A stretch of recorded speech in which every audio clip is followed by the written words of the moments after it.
So the topic for today is we're going to be talking about autoimmunity.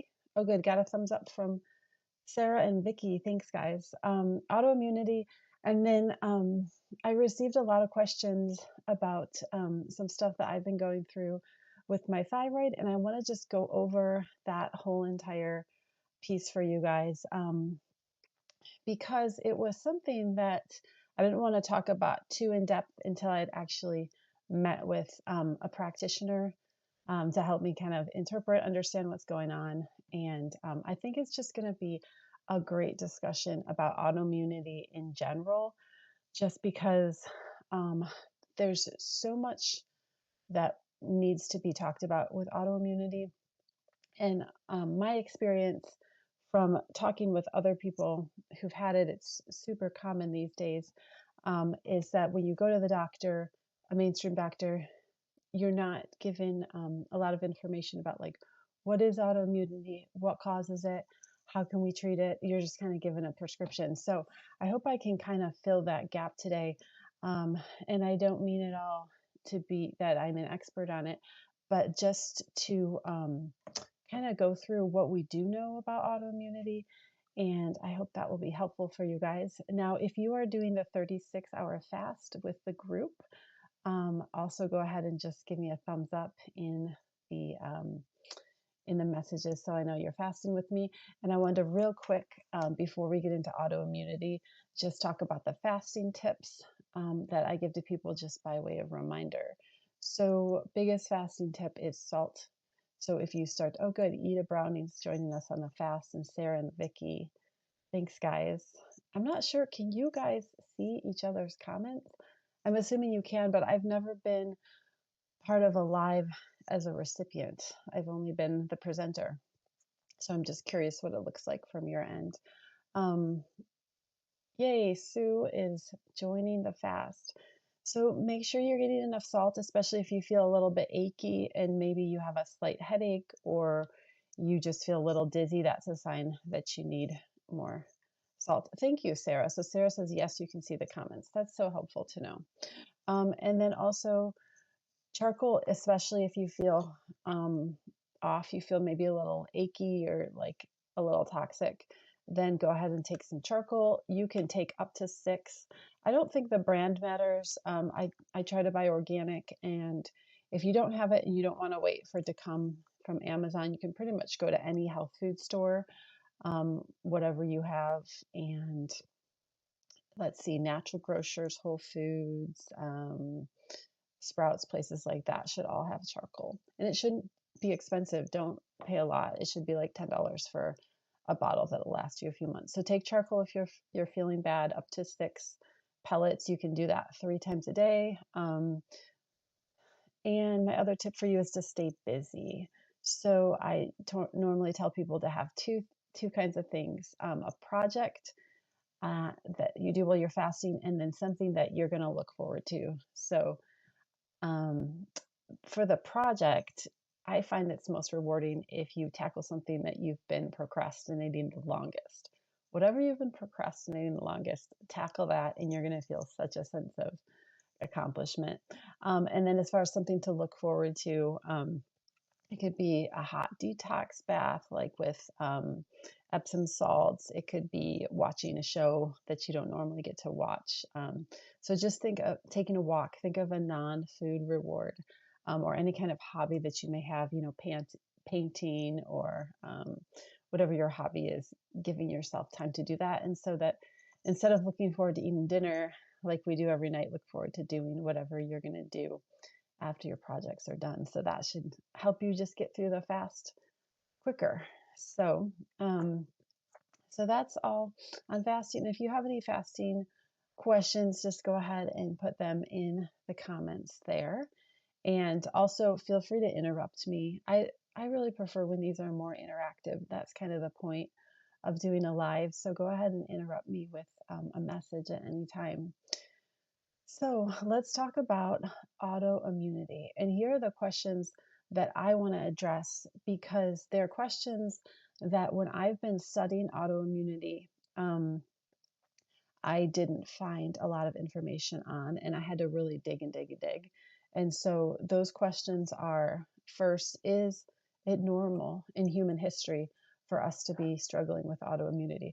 Hello, Emily. Emily is doing the 36-hour fast with us. Great. Great job. I'm so excited to hear that. Um, so is autoimmunity normal through human history, or is it largely a new problem since industrialization? And how do we know? So I'm going to answer that question with the information that I found from digging. And I just realized I should pause right here and say, so I've mentioned that my thyroid labs were skewed. They were not within the normal ranges at all. And it is an autoimmune type of thyroid problem that I'm having. And it is called Hashimoto's, but I'm kind of like skirting away from really embracing that diagnosis and saying to everybody, I have Hashimoto's, because I really want to try to fix it, and I might not be able to. And I don't mind using that word just because it gives people information about what's happening in my body. I'm fine with that. But I do want to, at this point, avoid just being like making that my identity. Because a lot of times I think the biggest mistake that happens in autoimmunity is that somebody is handed this diagnosis, like you have Crohn's, you have rheumatoid arthritis, you have whatever you have. And then it kind of feels like a death sentence instead of it's like you're having these symptoms, but let's see if we can fix it. So I'm trying to embrace that sort of a attitude. So that's kind of why I'm not like standing on the rooftops and being like, I have Hashimoto's disease, everybody. And then just like really embracing that as my identity. But instead, I'm like, this is weird. Let's see what we can do. And so, as we talk about autoimmunity today, I'm going to be kind of going through my thyroid as an example of how we can think about autoimmunity. So, question number one, is autoimmunity normal throughout human history and throughout different places that humans have lived, and how do we know? Number two, what are the theories as to what causes autoimmunity? This is just something that's not talked about. When you go to a rheumatologist, which deals with different kinds of autoimmune disease, it's just not something that they sit down and discuss with you what causes it. And then what are the strategies we have, obviously, for tackling autoimmunity? We kind of need to go through those questions, those three questions in that order, because question number one, if there's evidence that it's not normal in human history, then that leads us to number two, which is, so why do we have it and other cultures and times didn't have it? And then how could we try to return to what the human body is supposed to be doing? So question number one, is it normal through human history to have an autoimmune disease? And let's define autoimmune disease first. Would be any disease in which your body makes antibodies against its own tissues. So an antibody would, it's called a T17 cell, would come in and tag a tissue.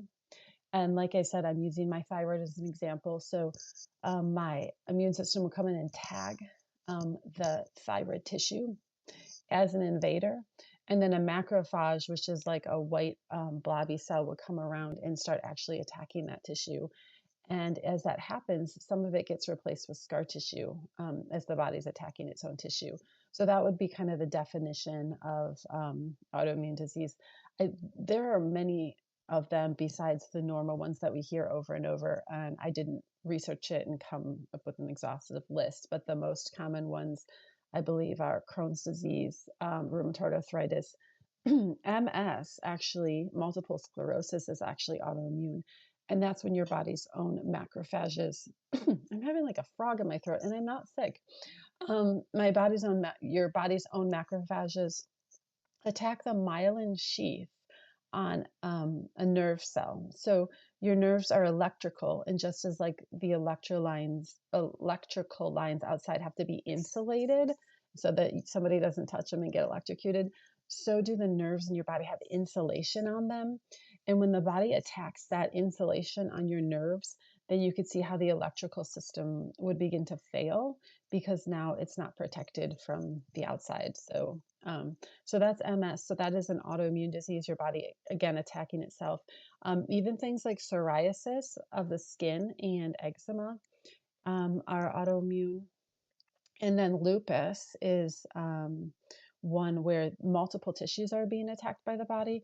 And then, of course, type 1 diabetes is where your own immune system goes to the pancreas, where there's something called beta cells that create insulin, and your immune cells attack your own beta cells. And so your body's ability to make insulin begins to tank. And people will die of type 1 diabetes if they're not giving exogenous insulin from outside of their body.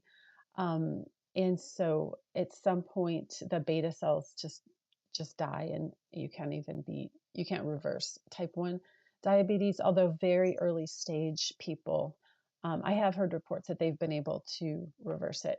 So that's kind of the definition of autoimmune disease. I do have to say, I am thankful that I do have antibodies against my thyroid right now. But I took another test that tested for more wide autoimmunity, and that came back negative. But the reason why I mention that is that once you have one autoimmune process going on, it raises your chance for another autoimmune. So just yesterday, I was talking to a gentleman who started with type 1 diabetes, and then it moved to his thyroid. So he now has type 1 diabetes and um, Hashimoto's thyroiditis. So his immune system was kind of moving on. So yeah, so Kathy said, thank you for defining things in ways we can understand. Yeah, and so I feel like that's just kind of missing from the autoimmunity language, is just a really basic explanation about what's happening. And that's what we need to understand. So the body is for some reason attacking itself. So let me answer the question of, is this normal through human history, or is it largely a new problem? And I don't want to answer this theoretically. I want to answer it with actual evidence. So the first evidence we have is Weston Price. So he was 1930s, and he's the guy, if you're interested in, I have a number of articles on my website, and you guys have probably seen this if you've been subscribing, but I always have new people join, so I'm always just saying search back for Weston Price, and there's a number of articles about him. But in the 1930s, he went to 14 different tribes across 5 continents and researched their health and took meticulous notes, and he didn't find any autoimmune disease in those tribes, like not one single case. I kind of wish I had the total number of people that he surveyed. I don't have that, but it's in the 10,000s. I mean, just in Switzerland alone, he went to different isolated villages and took, surveyed thousands of people just in Switzerland. So it's got to be in the 10,000s, the number of people that he saw. And he was looking for people that were isolated from modernization. So it's not that everybody in Switzerland was or is healthy. The people living in cities were very unhealthy, and they had autoimmunity. And he documents that in the book. Particularly, he talks about cases of childhood rheumatoid arthritis, where even in children, their immune systems were attacking their joints. In cities where they're eating modern industrial food. But so he was looking for isolated people groups that were isolated from modernization, industrialization, and he didn't find any autoimmunity. So that's interesting. But there's a modern day researcher. Her name is Mary Ruddick, and she does the same thing. So she travels to very isolated, primitive cultures and also takes meticulous notes. And if you just go into YouTube and you type in her name, her last name is spelled Ruddick. There's a number of videos that she's done. Like when she comes back to the States, people usually interview her on their podcasts and whatnot, and she talks about her travels. So she also finds zero autoimmunity. So these are modern day people right now, but they're living very isolated lives, isolated from modern food. And they're living in very traditional ways. So traditions that have been passed down for generations, that people understand, like this is what you need to build a healthy human body. So she doesn't find any autoimmunity. There's no type 1 diabetes.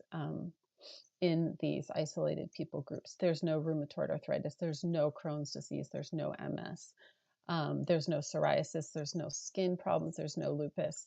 Like, it doesn't exist. So that gives us a piece for understanding what the human body is capable of. And I like to have that evidence because I want to know what's possible. So now, to bring it to be personal, um, I want to know, is this possible for me to fix my thyroid, or is this is just life?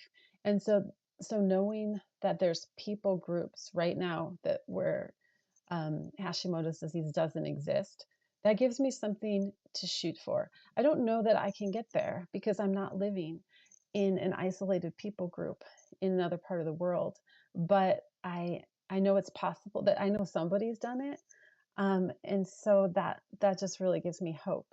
Um, Now, when it comes to thyroid disease, I'll get into this in a second when I talk about the different causes. The thyroid gland is particularly sensitive to chemicals and to industrial kinds of chemicals, heavy metals, glyphosate, and spike protein. All of that can just kind of get into the thyroid and clog it up. So it might not be possible for for me to fix this, but I'm going to try. And the reason why I want to try is because I know what the human body is capable of. And as soon as I learned about Mary Ruddick, I just kind of started watching everything that she has put out. And one of the reasons I really appreciate her is just like Weston Price, she's a very good scientist and she's very thorough in what she reports. And so I really appreciate that. Very, very honest. She doesn't have any kind of agenda, you know. She's not selling, she doesn't sell any kind of products or anything like that. She's just an interesting, curious person like I am. And I've just learned a lot from her.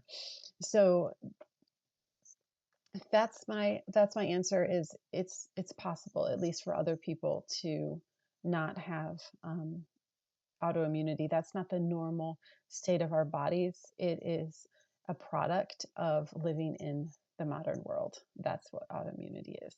And I have showed you guys this graph before, but I just want to show it to you one more time. Let me see, preview. Okay, I'm going to do this really like lame-o thing where I turn, because I can't do screen sharing yet um, with Substack Live. So this is the graph of the increase in autoimmune diseases. So we have multiple sclerosis, we have Crohn's, we have type 1 diabetes, and we have asthma. And here's 1950s, and here's 2000. And you can see Crohn's disease is just like on an upward, like almost like an exponential. And then type 1 diabetes is all over the place. So I can also put that graph in the email that you guys will get following up from this video. But that's showing that there was very little autoimmune disease in 1950. And now here we are. So that's just incredible. Like, this isn't the normal state of the human body. Our bodies are not supposed to be attacking ourselves. And the world is fallen. We're not perfect. Like, our bodies are going to there is disease in the world, but the level of disease that we're experiencing is not necessary. And that's the question that I wanted to have answered. And by the way, that graph that I just showed you was published in the New England Journal of Medicine. The New England Journal of Medicine, along with the BMJ, the British Medical Journal, those are the two most prestigious medical journals in the world. And that doesn't mean everything in them is true, because they can be bought out by pharmaceutical companies.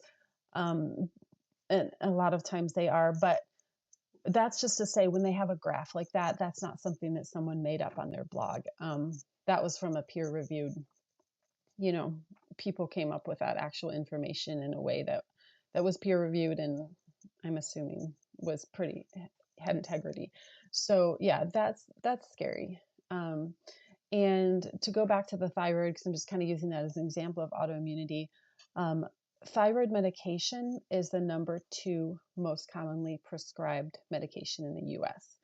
So number 1 is statins, and then And there's different ways to calculate. If you calculated it by category, painkillers as a category is the number one most prescribed. But if you're looking at the graph as far as like individual medications, statins is number one and thyroid medication is number two. So the question is, why is everybody's thyroid, not everybody, but like huge number of people's thyroids is broken in America. But if you go to a non-industrialized place, nobody's is.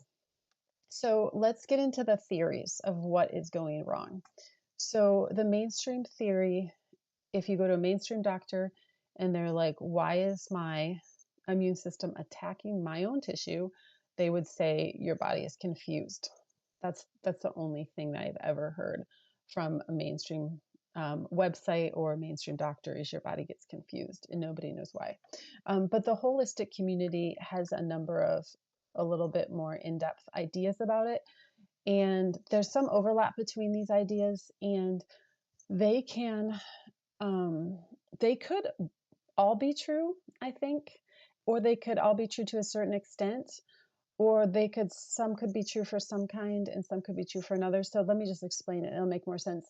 So the most popular one, I believe, is that the mucus layer of your gut, so the inside lining of your stomach and your small intestines, your large intestines, has a mucus layer lining it. And that's supposed to protect your intestines from everything that's in there. And the mucus layer gets damaged, and the cells, which are supposed to be very tightly joined together, they kind of come apart a little bit, and then proteins get into your bloodstream. So the popular term for this is leaky gut. And so a protein gets into your bloodstream, which is not supposed to be there. So if you think of, when I talk about proteins and amino acids, I always talk about Legos. And so what your body is supposed to do is, if you think of a cool structure that somebody built with a Lego, when that gets into your gut, it's supposed to be broken down into its component amino acids. So that would be like taking the Lego structure apart, pulling it apart, and now you have all these free floating amino acids. And then your body takes those amino acids and does all kinds of things with them, makes neurotransmitters, is one of the most important things. So any kind of gut dysfunction means that if the Legos aren't completely pulled apart and they're still partial structures, and then they're getting into your bloodstream, it's a foreign protein, and your body will flag it, and it will create an antibody against it. So one of the theories is that these proteins that get into our bloodstream from our gut that are never supposed to be there are very similar to the tissue in our body. So you could have eat something that has a protein that looks similar to a thyroid tissue. So your body makes an antibody against that protein in your blood, and then once it has the antibody, it starts attacking the thyroid tissue. So that's theory number one. Theory number two is that toxins build up in the tissue. And this is what I was talking about with my thyroid. Both for thyroid, for joint tissues. I don't know if that theory makes as much sense for MS because I'm not sure about how toxins would get into your nerves. So that's why I was saying some of these theories might work better with some types of autoimmune diseases than others. But this one's very likely with the thyroid, that there's a toxins built up in your thyroid, and your body recognizes that, and it's like, eek, let's send antibodies against this tissue that's diseased with toxins. And so the theory there is, if you could detox, get the toxins out, the body would stop attacking it. And then number three, this is so Natasha McBride is the author who wrote probably my favorite book definitely my favorite book on the gut, and maybe one of my favorite books on health ever. She wrote Gut and Physiology Syndrome, which has a blue cover, and then she wrote Gut and Psychology Syndrome, which has a yellow cover. The blue cover one, Gut and Physiology Syndrome, is the most recent one, and it has a lot more stuff in it, like she updated it. But the yellow one is really good if you're dealing with like things like autism, any kind of neurological symptoms. She goes into with the yellow book. They're both the exact same diet, but the explanations of how the diet works are different in each book. So anyway, so what Natasha McBride says in the first chapter of the Blue Book, Gut and Physiology Syndrome, is she says that gut dysfunction um, is the root cause of most modern illnesses. And so the people that I was talking about that both Weston Price went to visit and Mary Ruddick went to visit are people that did not have gut dysfunction because they didn't have exposure to the things that we're exposed to. So their guts were intact and then their body just worked really well. And so what she goes over in that first chapter of her book is she said, think of your intestines as being like the roots of a tree. And we have these little villi on the inside of our intestines that are like finger-like protrusions to increase the surface area of absorption. And then each of those villi have little hairs on it called microvilli. And so she said, think of those hairs as like the root hairs of a tree that is underground. It has roots and then it has root hairs for absorbing minerals and water. And so do we. And think of our gut as like a river. And if a tree or a plant is wilting, it's because their roots are in toxic soil. And so the name of the chapter, by the way, is The Soil Within Us. And so if our gut is full of toxins and the wrong kind of microbes, then the soil within us is poisoned. And then the roots of our body are feeding on like a toxic river. And so she says that that is the root of all autoimmunity. The reason why I like her information so much is because she has such a long track record of actually healing people. So she lives in Russia. She speaks pretty good English. I think like maybe one of my favorite YouTube videos I've ever watched is Mary Ruddick and Natasha McBride. I can't remember who was interviewing whom because I don't think either of them really have like their own podcast or own show. But anyway, the two of them were on a show together, Mary Ruddick and Natasha McBride. And I was like, this is like the best YouTube I've ever watched. So anyway, she, Natasha McBride has a really long track record of healing people. So it's not just theoretical ideas about how we could heal, but she actually has done it. And she's done it for 20 years. What I was saying was, so she's from Russia, but she has a pretty good English, pretty good English. So when you listen to interviews of her, it's pretty easy to follow what she's saying. And then she'll go through her track record. She first healed her own son of autism. He had extremely severe autism, and then she opened up a clinic, and then for 20 plus years, she's been healing people of autoimmunity and all kinds of diseases with her diet. So that's what I'm looking for, because there's a lot of theories on the internet about what works, but I'm looking for people who have the track record of actually healing other people. And so then what Mary Ruddick did was she had terrible dysautonomia is when your autonomic nervous system stops working. She had terrible dysautonomia. She found Natasha McBride's book, the GAPS book, and after being sick for 12 years, she healed herself, and so now that's what she uses in practice. Um, so, so I feel like that's the best theory of autoimmunity is what Natasha McBride came up with in GAPS. The Just to go a little bit more in depth of it, the overgrowth of harmful bacteria is producing toxins in the gut, and then there's also toxins such as glyphosate and heavy metals and mold that are also hurting the gut. And then 80% of your immune system is actually in your gut. So everything becomes dysregulated. You start having the wrong kind of immune cells. And then one other thing to just state, kind of as an aside, one of the things that Weston Price found in his travels was that people got a lot more of the fat soluble vitamins than we do. And he would actually take samples of their food in each of the 14 tribes that he visited. That's some mascara right there.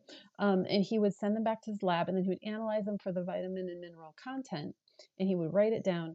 And he found that they all got at least 10 times more of the fat soluble vitamins than we got.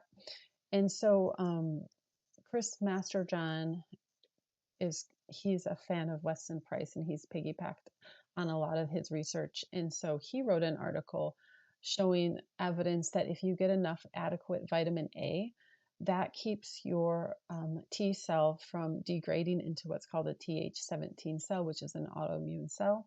So that's just kind of a side um, issue. I don't think that's the main theory. And also, if you've already begun an autoimmune pattern where your body has tagged your own cells and has begun to attack them, I don't know if his article is saying that you can completely resolve autoimmunity just by getting enough vitamin A, but it would definitely keep you from getting worse. And it's just definitely something to think about. So I will link that article for you guys to read. It's, I'm sure you know Chris Masterjohn can be a little bit difficult to read, but he wrote this one for the Weston Price Foundation website. And so it's one of his more accessible articles, I would say, that you guys would probably be able to read very easily. But the basic idea is that just having enough vitamin A helps your cells differentiate and helps your immune cells to stay on track with what they're supposed to be doing. So let's talk about solutions. So there's a few people that just joined on, and just to recap really quick, we're talking about autoimmunity. Number one, is autoimmunity normal in the history of the world?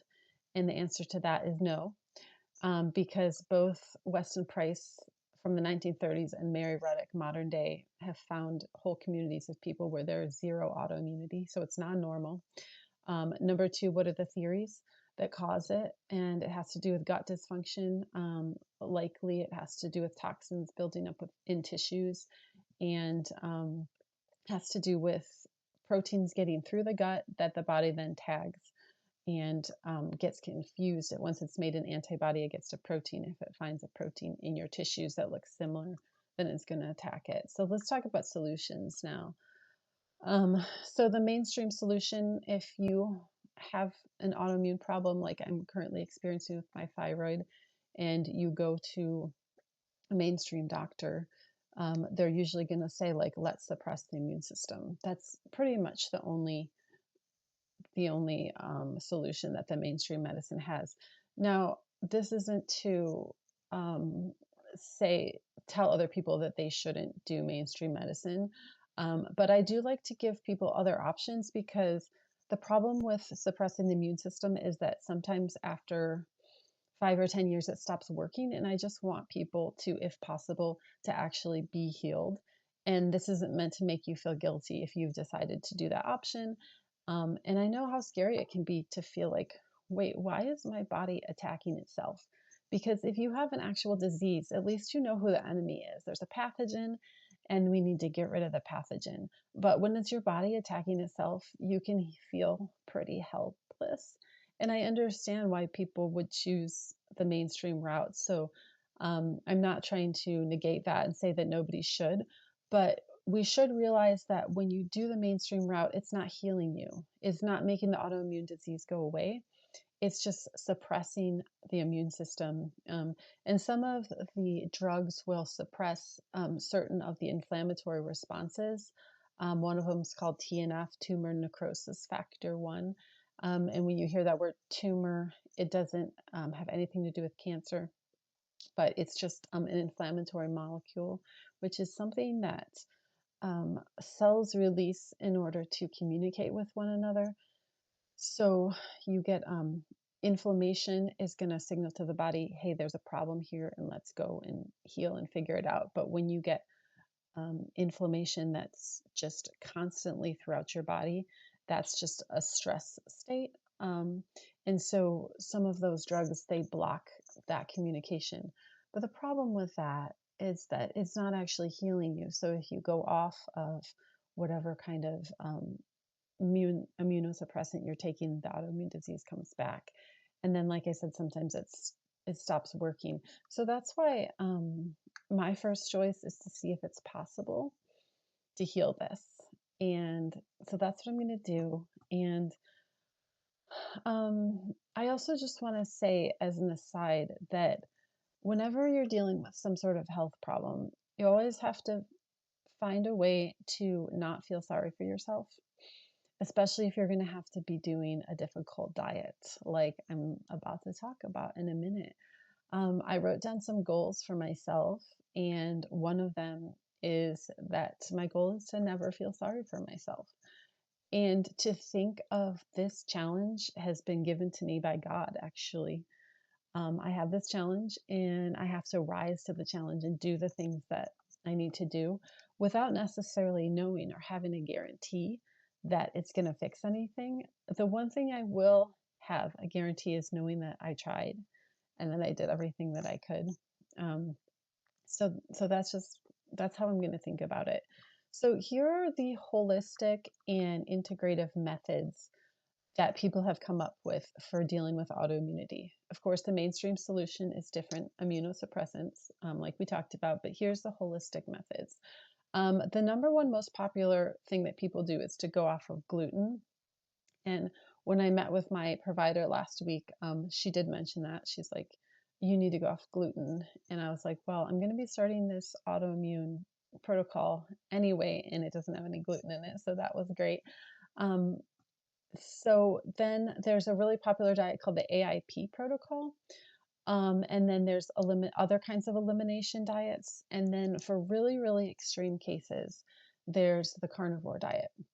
So if you guys aren't familiar with Michaela Peterson, I'll just mention her briefly. She's the daughter of Jordan Peterson, who's a well-known psychologist who has a lot of YouTube videos, and some people follow him. He's really interesting because I tend to think of psychologists as being maybe one of their faults would be that they're not always telling people things like straight up how to change, but they're like, I'm sorry that happened to you, and kind of like going through your childhood trauma. But he is so like straightforward. He's like the opposite of the regular psychologist. He's just a very straightforward guy. Anyway, so his daughter, Michaela Peterson, she had the worst rheumatoid arthritis that her rheumatologist had ever seen. And so rheumatoid arthritis is when your own immune system attacks your joints, the joints of your body. And it was horrifying for her. And she had to actually have hip replacements. And this was when she was a teenager. And she was actually dying. And she was going the mainstream medical route because she didn't know what else to do. So she says in one of her videos, it's called Don't Eat This. And I'll link that in the comments for people to watch. It's not real long. It's maybe like 20 minutes. But she goes through her story. And she was dying and on, I think, 13 different medications and not getting better. And her body was just attacking her joints. So she decided to do a diet, and she just slowly figured this out all on her own. No one else was doing carnivore at the time that she knew of. And she just figured out on her own that meat was the only thing that she didn't react to. So she came up with the Lion's diet. And to this day, as far as I know, she still only eats meat, salt, and water. And I think it's mostly beef and lamb. I don't think she even eats chicken and pork, but she's 100% cured. She has no more rheumatoid arthritis. And it's not supposed to be like she's saying everybody needs to do this. It's just something that she personally needed to do because she was so ill. And now she's off of all of her medications. She's not on a single medication. She got married. She had a baby. When you see her in the videos, she looks like she's in perfect health. So those elimination diets, we're not really sure why they work, but they do work for some people. So that's kind of and there's obviously different levels of it. Not everybody's doing the lion diet, which is only eating meat, but some people are doing, like I said, the AIP protocol. So number two thing that has worked for some people is to do a detox protocol. And I recently heard about an MS patient actually who was able to detox from some heavy metals and mold toxicity and a bunch of things, and that healed their MS. Um, so, so that's a possibility. And then number three, we have the total gut healing protocol. And it's a little bit different than number one, which is just elimination diet.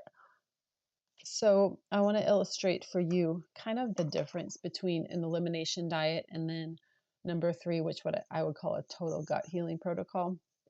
So one of my clients had never had a normal period in her life.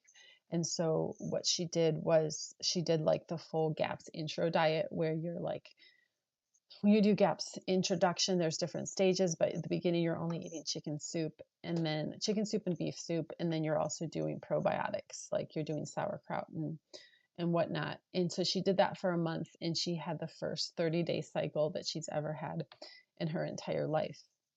But she was only committed to the diet for 30 days. So after that was over, her cycles kind of became irregular again.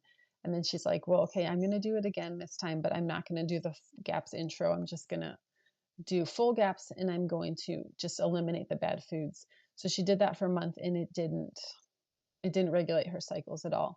And so I tell you that story just to say that sometimes it doesn't actually work to do just the elimination diet. Sometimes you have to do the gut healing protocol. And that is because I think you're doing the bone broth that you're eating is giving your body the actual raw materials to heal. Whereas if you're just eliminating foods, I mean, like I said, it worked for Michaela Peterson, so it works for some people. But if that one hasn't worked for you, you might want to try to have it's not just eliminating foods, but it's putting positive foods in that actually heal your gut. So, I always, in my practice and in my writing, I always try to live out everything that I teach other people. And so I have been, when people come to me with health puzzles, which is mostly what I do in my practice, is like people have gone to doctors, they've gone to mainstream doctors, and then maybe they've also gone to holistic doctors and they just haven't found any answers. And so then they're kind of coming to me like last of all. They're like, I know you don't have a medical degree, but I heard you know how to do some research. What do I do? And so I usually, depending on the severity of the case, I usually point people to GAPS intro. And so my husband and I did it back for a month in August and September, and that was great. But of course, now I'm the one who's finding out that I have these thyroid antibodies. And so now it's time for me to take my own medicine and to do, even though I had done it for a month, it's time for me to do it again. And this time what I'm going to do is I have the numbers written down for what my thyroid antibodies are before. Obviously, that's my baseline. And I'm going to do the diet, and then I'm going to take my thyroid antibodies after and see if they've decreased. And so even though I already did GAPS for a month, I didn't have that data. So now I do.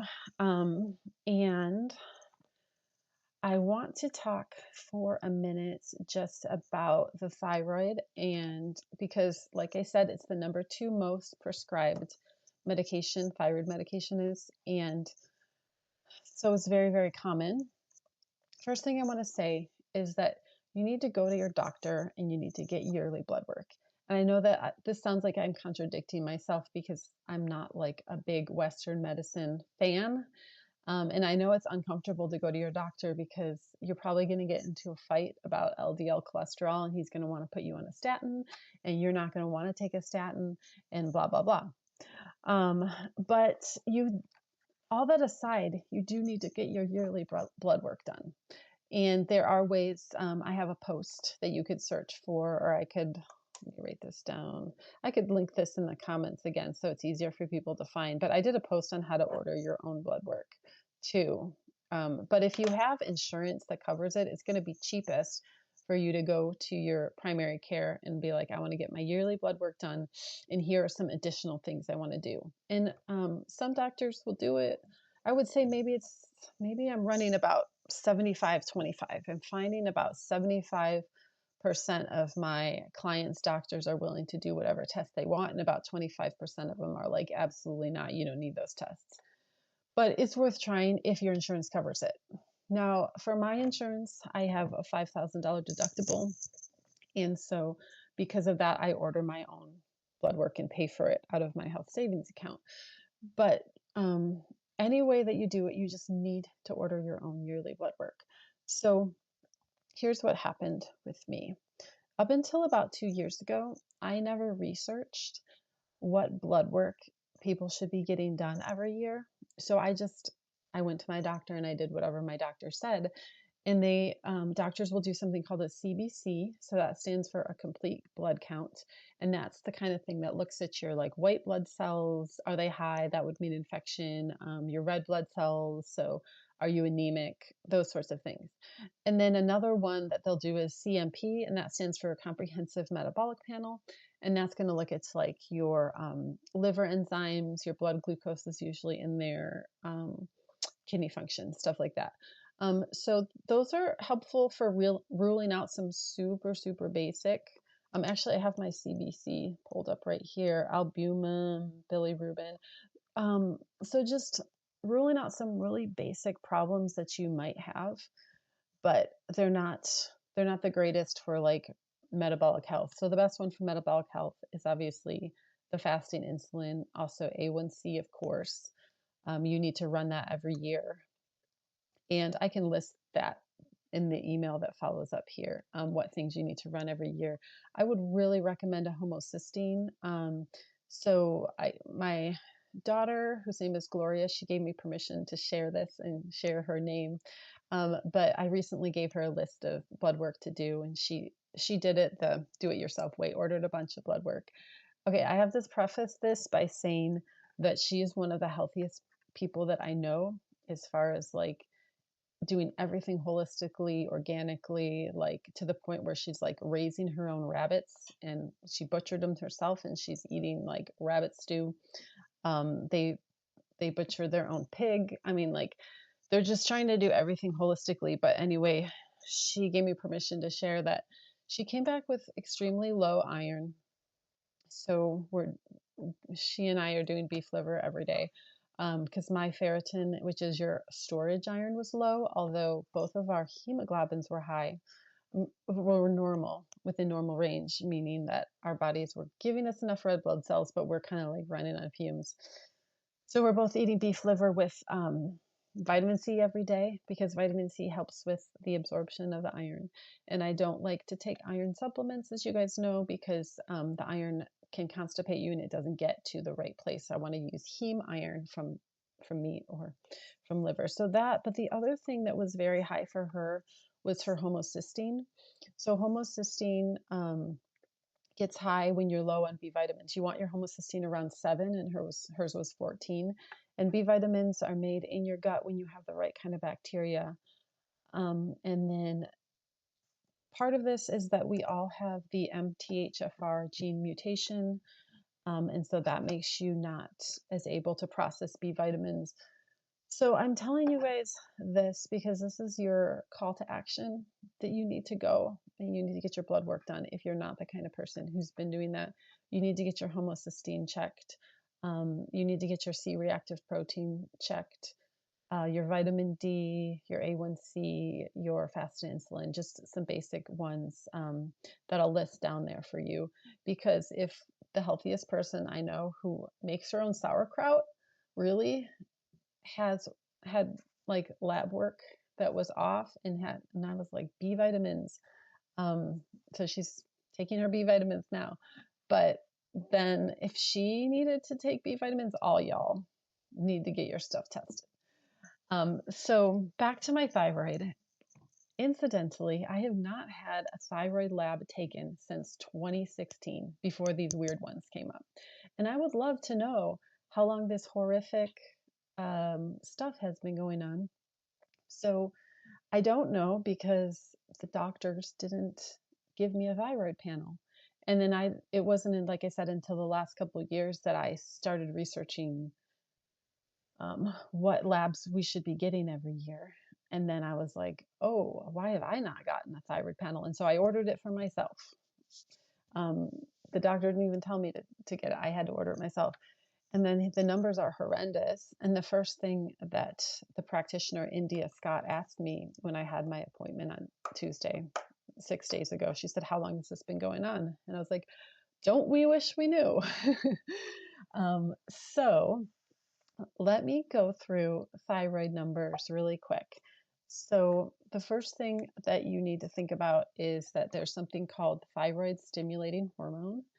And on your lab, that's going to be abbreviated as TSH. And it comes from the pituitary gland in the brain. So the pituitary gland puts off a signal that tells the actual thyroid organ itself how much thyroid hormone to make. Okay, so we have the brain stem making something called TSH, and that's sort of like a request, a chemical request. This is how much thyroid I would like you to make. So the thing that most people miss when they're looking at their TSH number is that you have to think of it as a mathematical inverse. So an inverse means it's kind of the opposite of what you would generally think.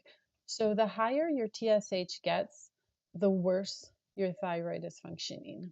Now, why is that? That is because it's the louder and louder the message your brain has to send to get your thyroid to work. So the lab numbers run about 0.5 to about 4.5. And optimal is about 0.5 to 1.5. So that's a nice low number. Now, you don't want it below 0.5. And I see there's a question pending, and this is from, let's see, this is from Julie Dysenroth, and I will talk about that in just a second, but let me first just explain how the thyroid works. So if you haven't, so I've been having a lot of my clients run their thyroids, and healthy people with healthy thyroids, their numbers are around 1, 1.5, 0.9, somewhere in there. And what that means is that their brain gives them a nice low signal saying, this is how much thyroid, and then the thyroid answers and makes that correct amount of hormone, and everything's working really well. Now, what happens when your TSH starts to get to the upper numbers of the range? So now your TSH is 2, and now it's 3, and now it's 4. Well, that means that your body has to give 4 times the signal to get the same amount of juice out of the thyroid. Does that kind of make sense? And then as you get out of range, so the range is 4.5, as you get to say 5 or 6, then you're really seeing some serious thyroid dysfunction.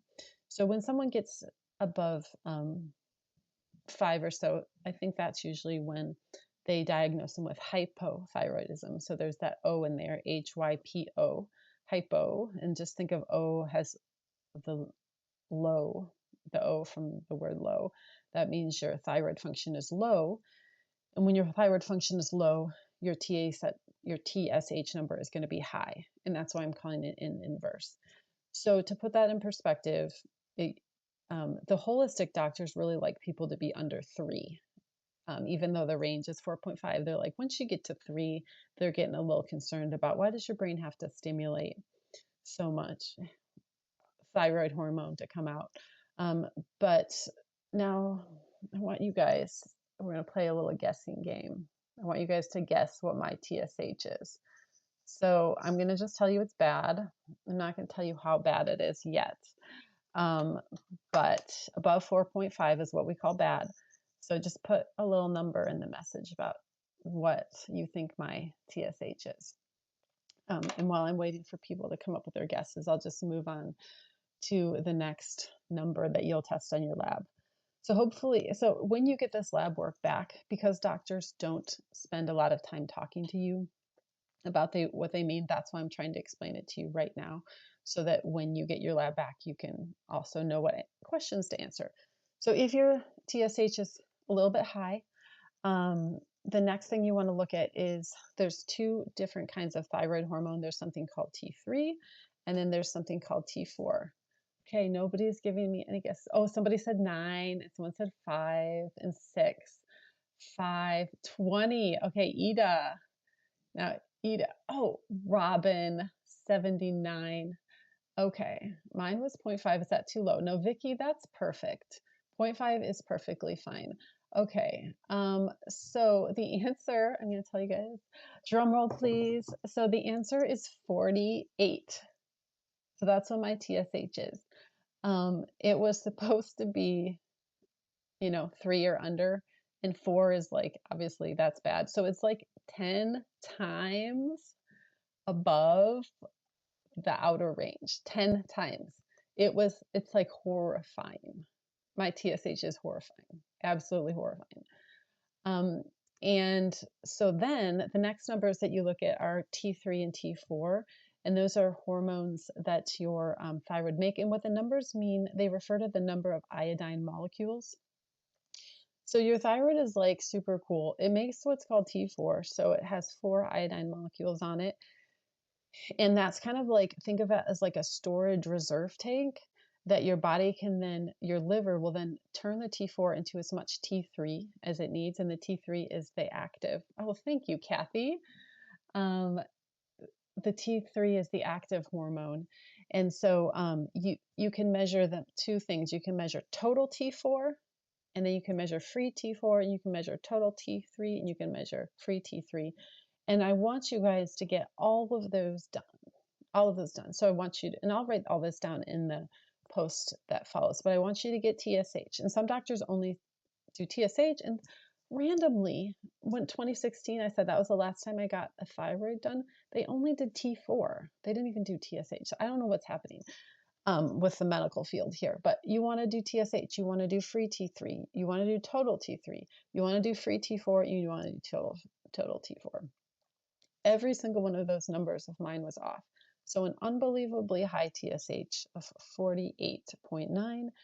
And then as far as the amount of thyroid hormone that my body was making, it's completely out of range. So I'll just read off the numbers for you guys because I have them stored in my notes right here. So like your free T4 is supposed to be between 1 to 1.5, and mine was 0.2. So that was like 1/5 below like what the lowest end of the range is. So it's terrible. But here, okay, so there are all these mysteries, and you guys know that I like health mysteries. And so that's why I just have to look at this as like a puzzle that God gave me that I have to figure out. And I think it's more fun to do it in community. So thanks you guys for listening to me rambling on and on about all this. But I'm sure that there's some of you guys out there listening who also have similar problems. So I hope that this is educational for you. Okay, here's the mystery. My antibodies are not very high. My TPO antibodies are 127.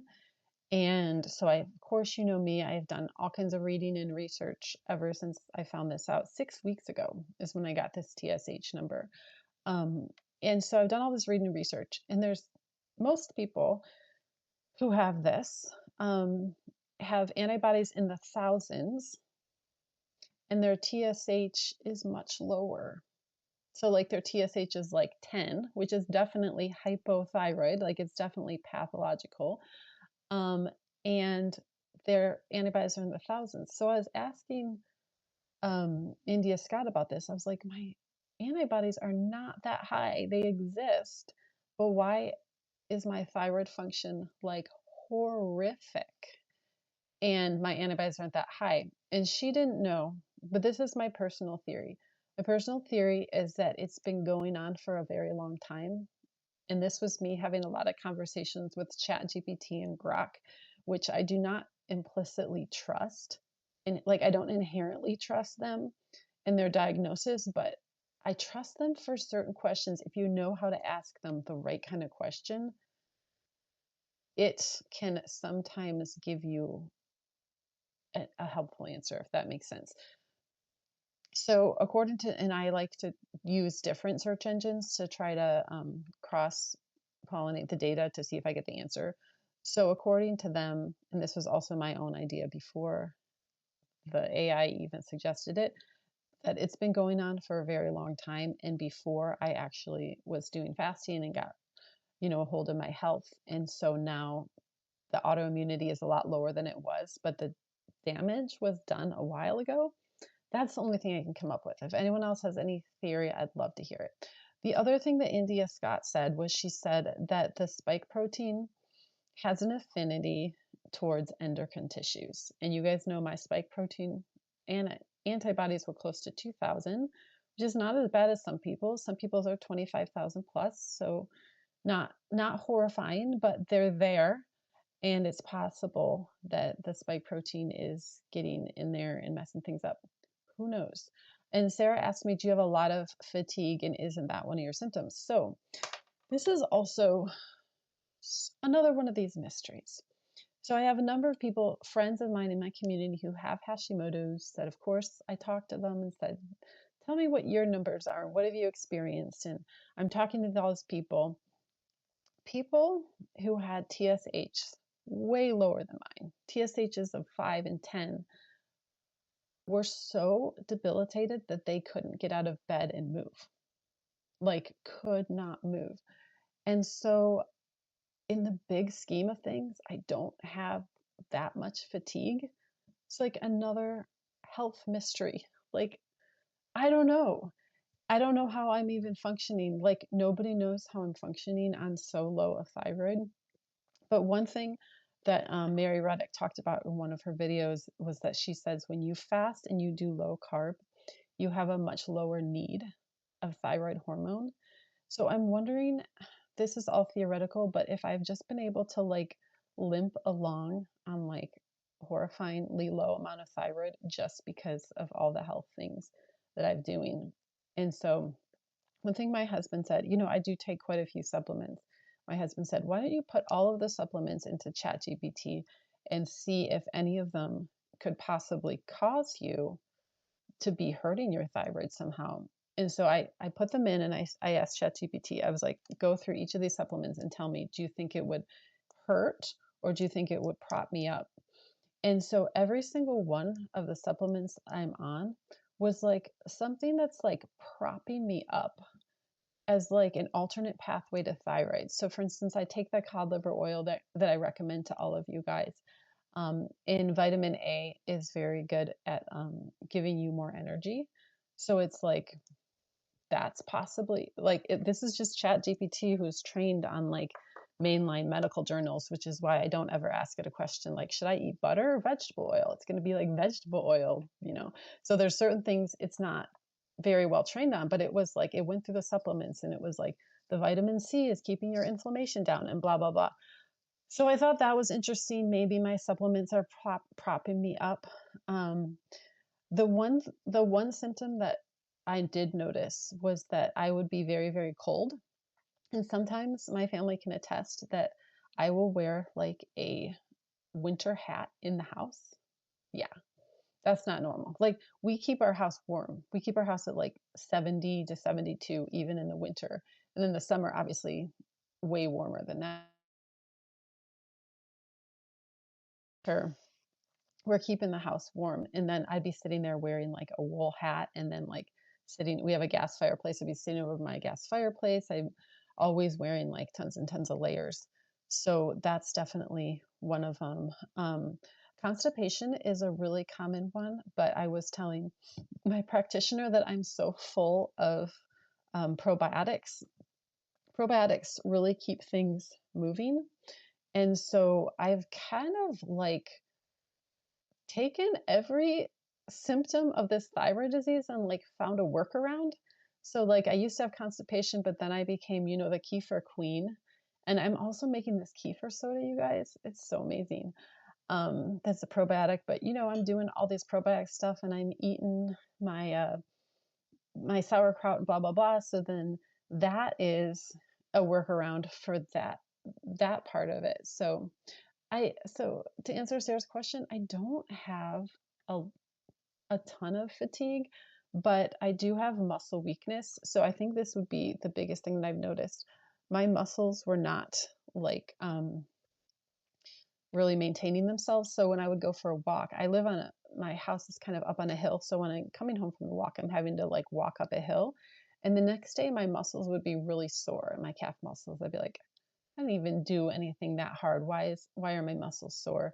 And then kind of like, I think I mentioned you guys before that I had like neck and back and stuff pain back there. So I don't know if that's related.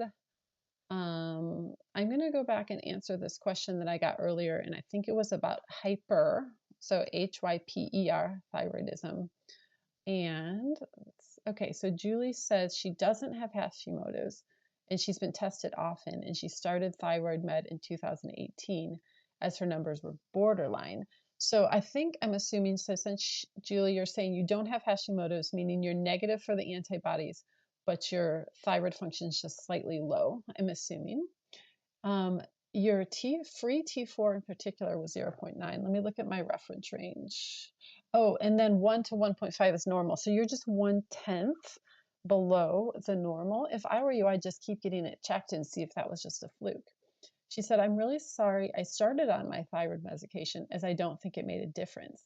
I don't believe thyroid is something you try. I currently take Thyrovan 125. My TSH is 0.1, which frightens me, but my holistic doctor says it's okay and I have labs coming up next week. Okay, so now I understand what you're saying. At first I thought you were saying your TSH was 0.1 before medication because I hadn't read the whole thing. I just saw a blip of it flash up. So if that happens to somebody, that means hyperthyroidism, and it's also autoimmune. So sometimes what happens when your immune system first starts to attack the thyroid is it, in response, it produces way too much thyroid. And then that's when your TSH would get down to 0.1. So this, again, let's think about inverses. If your thyroid is putting out a lot of hormone, then your brain is only going to release a tiny bit of TSH because it's like telling your thyroid not to make anymore. But you're saying your TSH is only 0.1 because you're on this Thyrovans. Now, I'm not familiar with that word, Thyrovans, and I'm more familiar with levothyroxine is the one that I'm familiar with. So one theory is that you shouldn't take just T4, but you should take a combination of T4 and T3. And the reason is because not everyone is able to convert the T4 to T3 equally. Now that doesn't appear to be my problem. And my labs show that my T3 percentage-wise was actually a lot higher than my T4, so my conversion rate is fine. It's just that my thyroid is putting out hardly anything.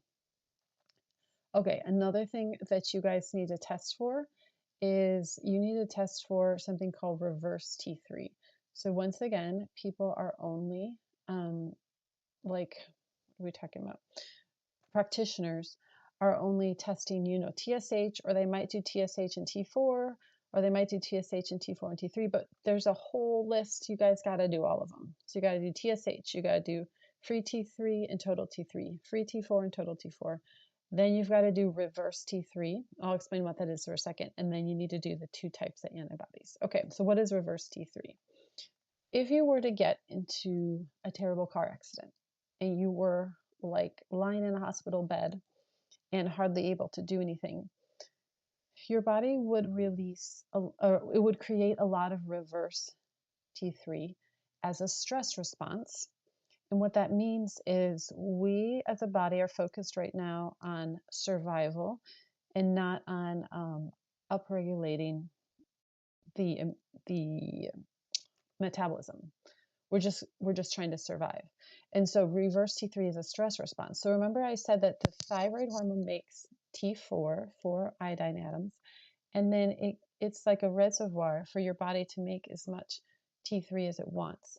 And that's done in the liver. So sometimes instead of turning the T4 into T3, your body turns it into reverse T3.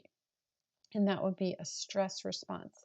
And it could be emotional stress, or it could be a stress response to the foods that you're eating or the chemicals that are in your body or that you're being exposed to. So don't necessarily think of it. It doesn't have to be like an emotional stress. It could be other kinds of stress too. Oh, Julie, you're taking bovine desiccated thyroid. Okay, so that's similar to Armor. Gotcha. Okay, so Julie, if you're having a 0.1 TSH, to me, I don't know that that necessarily means that you're taking too much. I think this is where your holistic practitioner is coming from. That you're not taking too much. It's that it could be that you're taking the right amount and that your brain has a low TSH because it's signaling to you that there's enough thyroid present and the thyroid doesn't need to make any more. One thing that you could do, Julie, is that you could get a ultrasound done of your thyroid. I don't know if you've already had that done, but that's something that my practitioner would like me to do, is to get an ultrasound and to see how much of the thyroid gland has atrophied and turned into scar tissue. Because at this point, with a TSH of 48 and the low, so like an unbelievably high TSH and a really low thyroid output, only 5% of the gland is functioning. So that's scary, for sure. Only 5% is functioning of my gland. But who knows if it can be reversed. And I just like to try things. So what I bought was Mary Reddick's Autoimmunity protocol, and it cost a lot of money, but it actually cost $99. Her guide, but think about like how much you spend going to a doctor's visit. Um, there's doctors that cost hundreds and hundreds of dollars. So I felt like this guide was worth it. So I bought it and I printed it out, and it has a bunch of pages. Let's see, I think it's about 30 pages long. It has a bunch of recipes. So basically what this is that I'm going to be doing stage 1 for the next 30 days. It's almost identical in some ways to the GAPS diet. It's just a little bit stricter. So when Natasha McBride wrote the GAPS diet, she didn't know, there's just a few things she didn't know. And Mary Reddick is a little bit better. This is why I love her so much. I feel like she's my soul sister. She's good at reading like a lot of different people and then like summarizing and putting it all into one. So basically this is the combination of the GAPS diet, plus she has you doing intermittent fasting. Woo, woo. Plus she has you going into ketosis. She wants your ketones to be like 0.2 or higher. So, whoops, I didn't realize that was unzipped. So I got my Keto Mojo meter here, and I'm going to be taking my ketones. So she wants you going into ketosis, which when Natasha McBride wrote her latest GAPS book, she actually does have a section on ketosis, and that can help you. And then another thing that Mary Reddick does is she wants you not having any lectins or any oxalates. So this is like a 0 lectin diet, and it's just a little bit stricter. So I used to think that carnivore was the strictest diet in the world. And then I heard about the GAPS diet, and I was like, actually, the GAPS diet is the strictest diet in the world, because even though that you can't eat a few vegetables, you're just eating soup at the beginning. And at least when you do carnivore, you can eat like grilled meat and, like different kinds of steaks and burgers and stuff. And this is just soup. And then I found out about the Mary Reddick diet, and then I was like, no, this is the strictest diet in the world.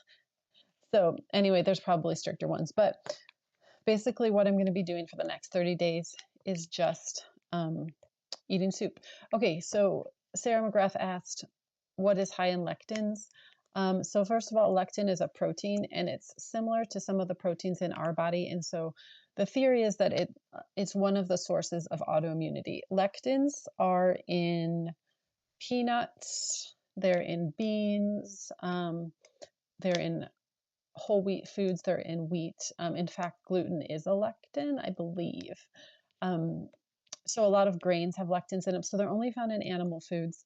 And if you are incredibly healthy, then you can handle lectins. But if you're in an autoimmune state, you want to give your body a break from anything that could possibly be an anti-nutrient, anything that could possibly be harmful. So same thing with oxalates. So she just kind of went through the GAPS diet and just made it a little bit stricter. So we're not going to have any lectins, we're not going to have any oxalates, no phytic acids, stuff like that. So I just want to read to you just a little bit about this. She says on page 5, she says, what do we know about autoimmunity? She says that the American Autoimmune Association published in 2019 that 1 in 6 Americans have an autoimmune disorder. So that is crazy. And like I said, in these isolated tribes, nobody has autoimmune disease. It doesn't exist. And now 1 in 6 Americans have it. So the immune system has often become confused by an abundance of certain plant proteins and toxins within the body. So like if here's the deal. The people in those isolated tribes are eating lectins and they're eating oxalates and they're doing fine. But we, because of the state of our body, need to take a step back and heal. And so that's kind of the idea behind it. And the next thing she says is that 80% of the human immune system is developed within the gut lining. Okay. So autoimmune disease is a problem of the immune system. And so if our gut is ill, it's not developing the right way. So she says lectins is a sticky plant toxin that damages the immune system, and there are both toxic and non-toxic lectins within plants. Only lectins that are toxic to humans are an issue with autoimmunity, and these are ones to be avoided. And so she's saying they're found in tomatoes, beans, bell pepper, zucchini, sunflower seeds, peanuts, and other things. And so this is almost like doing a carnivore diet, except she's left in the vegetables that just don't have any harm. And I heard one person recently was criticizing the carnivore diet and by saying, you guys on the carnivore diet are just really lazy because you just don't want to go through and pick through the plant foods that are good for you and bad for you, and so you're just not going to eat any plants. And I was like, well, I don't know if that's actually a criticism.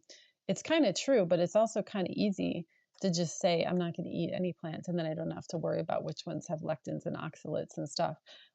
So that works really well for some people. But just want to go through a few other things for you guys from this. So yeah, I'll do intermittent fasting every day. So I'll be doing an 18-6. She says that black coffee is okay and black tea is okay. So an herbal tea. So of all the researchers that I've ever studied under, I would say that I have the most in common with her. But she does say that you can have stevia during your fast. So there's always going to be one little thing that I'm going to disagree with on someone. That's okay. The rest of this guide is like incredible. So that's all right. And so then this is just how it works. 16/8, I'm going to eat soup at about like 1 p.m. And then I get to have this glyconutrients tea that has a bunch of like weird things in it, like bovine cartilage, stuff like that, in the middle of the day. So just think of me while I'm sipping my bovine cartilage tea. And then I'm going to have a cup of soup for dinner, and then that's going to be it. So there's a bunch of recipes in here. Oh, I know what else I wanted to tell you guys about. I want to go through the lifestyle checklist because I thought this was so cool. So we're supposed to get up at the same time every day, and that's supposed to be before 7 a.m. And then we have to do morning light therapy for 30 minutes. So I have to go outside in the daylight without glasses or contacts. You guys know, I know, bovine cartilage tea. You guys know that that was something that I already was trying to do anyway, but now I've got to do it every day. Then she wants me to take a cold shower from start to finish. I don't know. I mean, I'm committed to doing everything in this book except for I might not do that. I'm serious. I just might not. But I'm going to do everything else. She wants you to do meditation for 20 minutes a day. And so as a Christian, I think of meditation as more of like reading the Bible and praying. Then she wants exercise for 30 minutes. So I'm just going to walk. She wants you to do gratitude journaling, writing down what you're grateful. She wants you to laugh every day. Good for your endorphins. Epsom salt bath for 20 minutes, and then turning off electronics after 7 p.m. And then there's this little checklist. Da, da, da, da, where you're supposed to print out some of these. You'll say Monday and like go through all of them. So that's the other thing I'm going to be doing. And oh, she also has this other lifestyle one that was so funny. I was laughing at this. She said that we're not allowed to watch any movies that are too intense. So no, like car chases and all that kind of stuff, or even not even listening to music that's too intense. We're just supposed to get our nervous system just very, very calm. So tons of really interesting stuff in here. Yeah, the cold shower. Okay, Sarah, I just don't know. I'm going to do all the rest of this, I promise, but I just don't know if I'm going to do the cold shower. Okay, here's the deal. So she wrote this book for anybody with any kind of autoimmunity. And I have the thyroid problem, which means that it's hard for me to get warm. And so I think that's why I'm being such a wimp about the cold shower. But let's see what Ida said. Ida said that her son took a cold shower every day for a year just to win a bet. He said it was amazing after he adjusted. Okay, Ida, you're making me feel like I have to try it. And I do have to try it. I think I'm going to try it. But I'm just, okay, here's what I'm hesitating about. Why did she say that I have to take the cold shower from beginning to end? Because I think what I possibly could do was like get into a warm shower and then like slowly turn it like a little colder and a little colder. But to get in it at the beginning and then at the end, just I don't know. I don't know. I know I'm really wimping out, you guys, but remember that, okay, Vicky said you just start with a cool shower. It doesn't have to be very cold. I don't know, you guys. I don't know. Sarah McGrath said, I seriously think one of the things causing our modern day problems is the media intake. I know, because our nervous systems get so worked up and upset by things that are going on, and then that affects your whole body. I agree. I agree.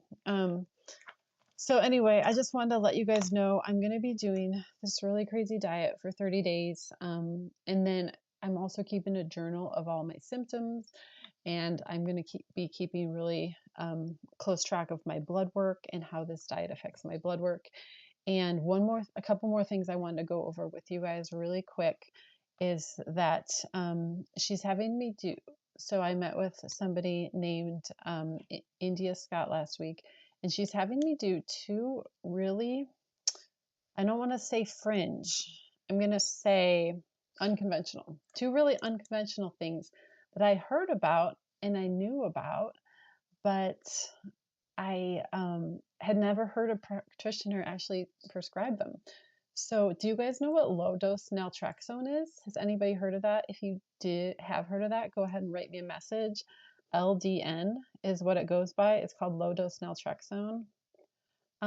So it's really interesting.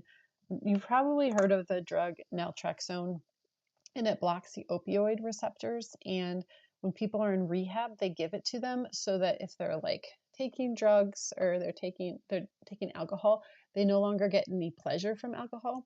So they would give them like 50 to 70 or 80 milligrams of naltrexone, and that would keep them from getting any effects from the alcohol. So somebody came up with this plan called low dose naltrexone. So you're not giving somebody the really high dose, the 50 milligrams. You're giving them like 1/10 of that. You're giving them the maybe up to 5, somewhere between 1 to 5 milligrams. So maybe even less than 1/10. And what it does is like it's just very slightly blocks the opioid receptors for a few hours because it's so low dose. And then after that happens, your body gives out a flood of endorphins, which are these feel-good hormones. I feel like my mascara is messed up. Endorphins make you feel good, but they modulate your immune system and they fix autoimmunity in a lot of people. And when you read their website, it's like kind of testimonials in there are like kind of amazing.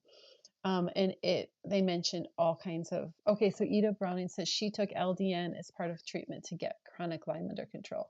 Okay, Ida, did it help you? And also, if you don't mind, typing if you had any weird like dreams or any weird symptoms.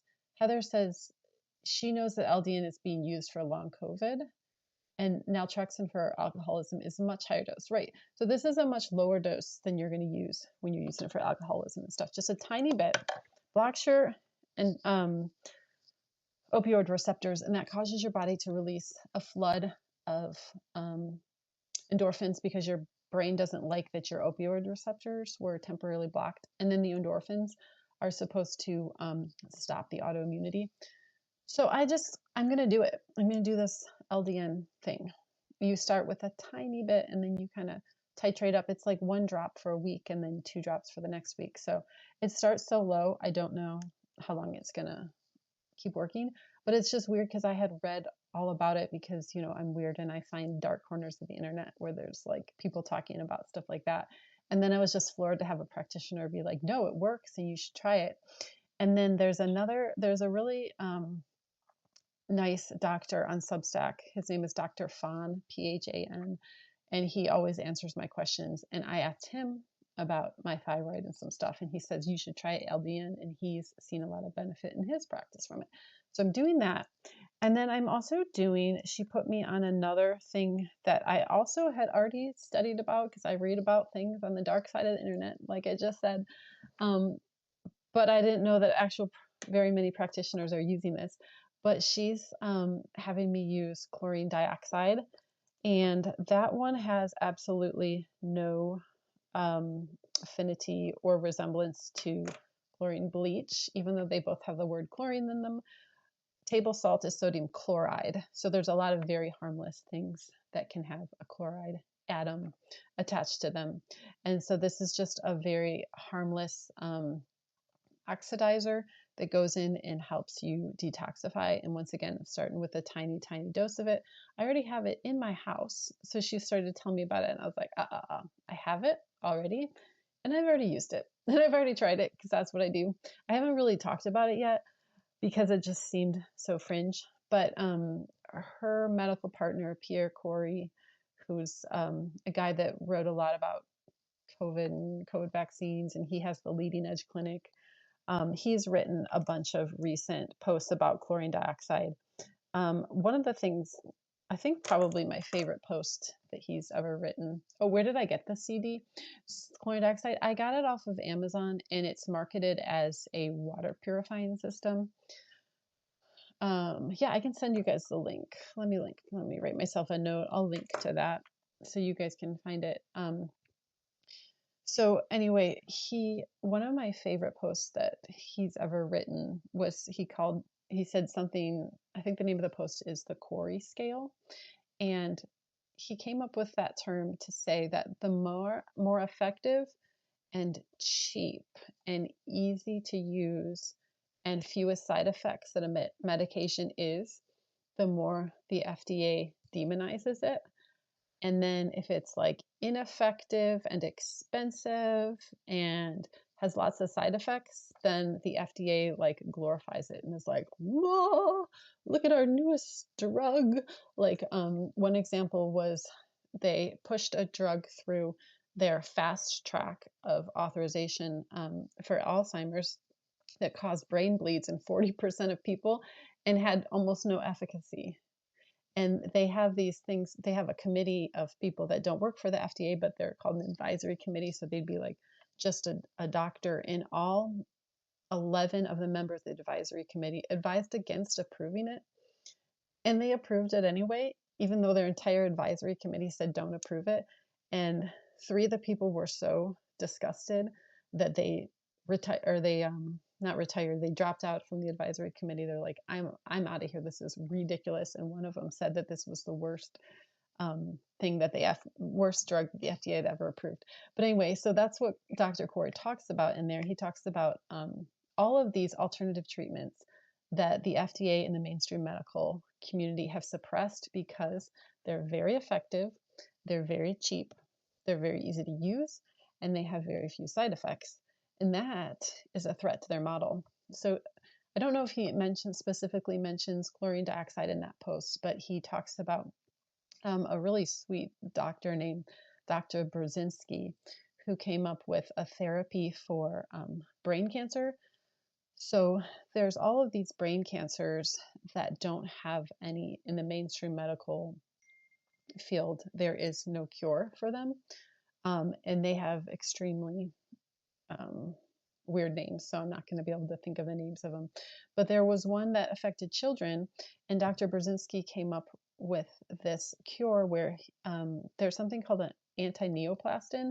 It's a peptide that a normal person has in their blood that these people with the brain cancer didn't have it. So he would take the blood out of a family member and put it into the child, and it cured their brain disease. By the way, he's still in business right now.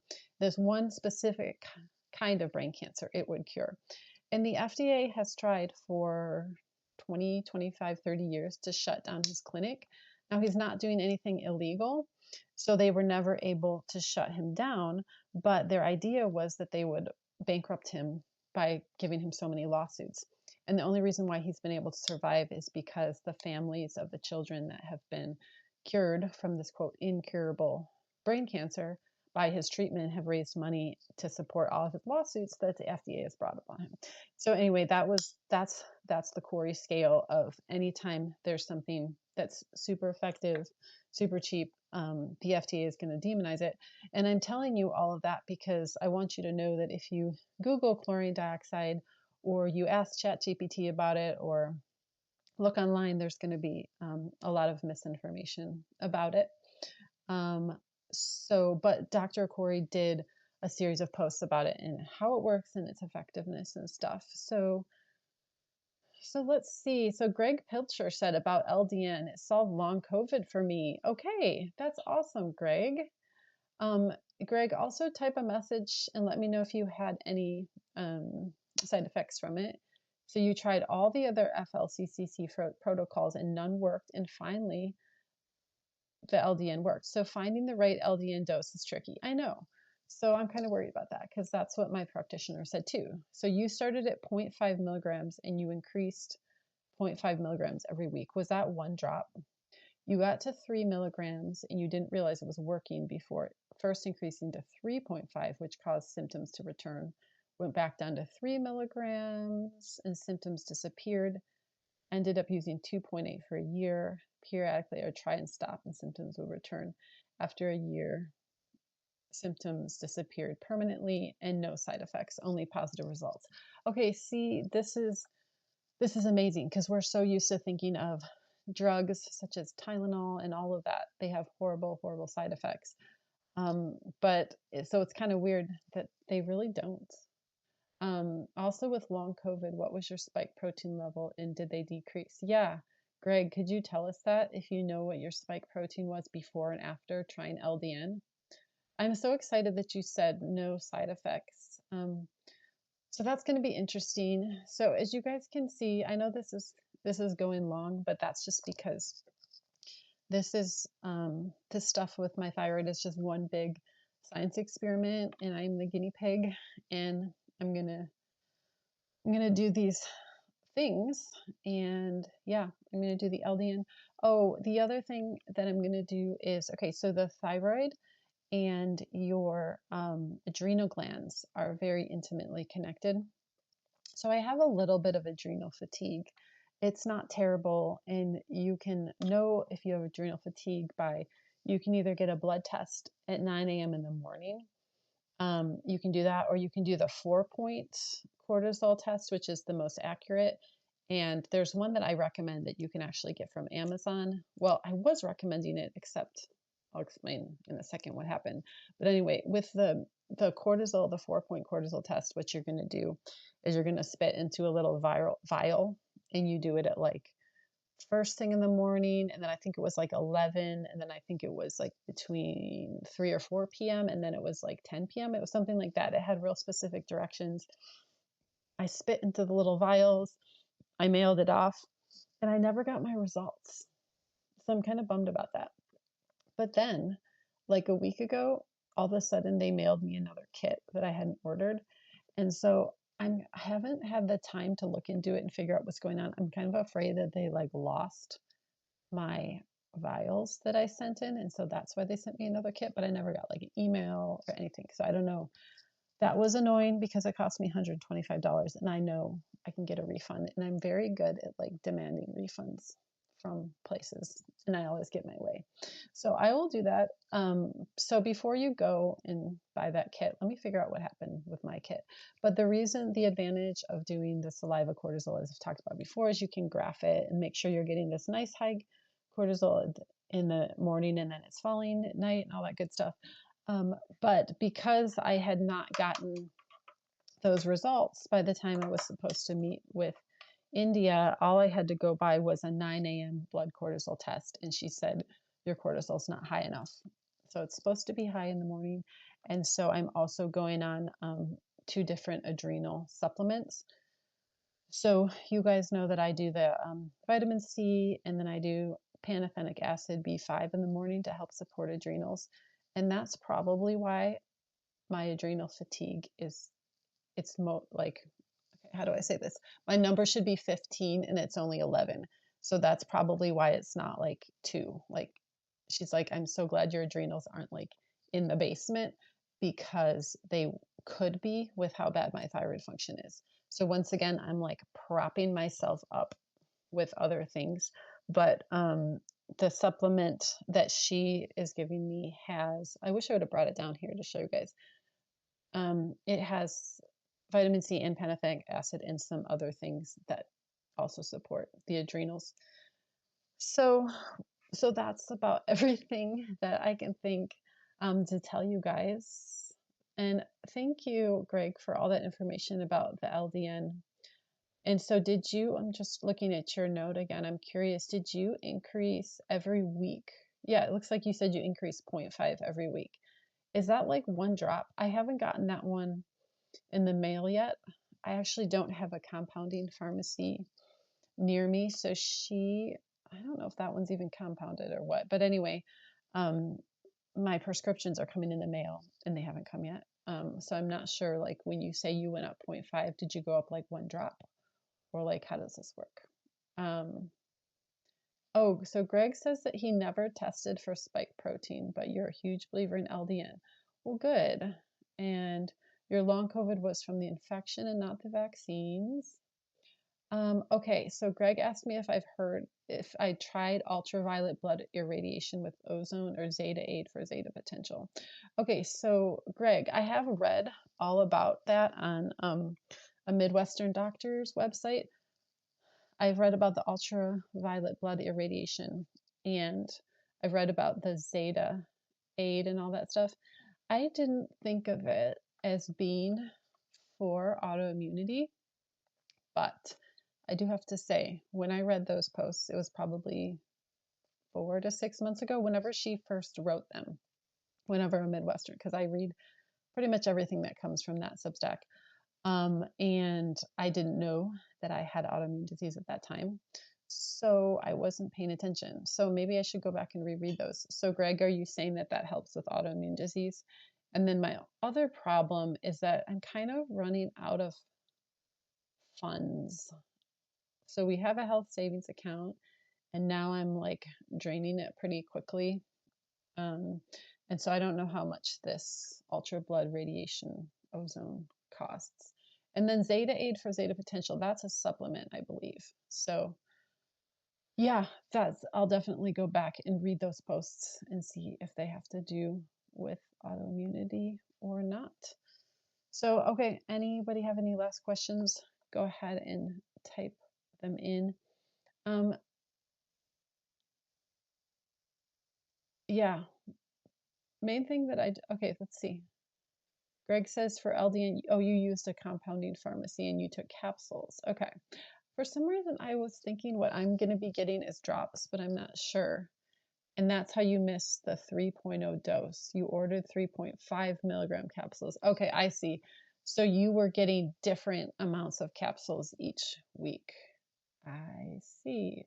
Your experience is that change in dose takes 4 days to have an effect. Okay, that is very, very, very good information.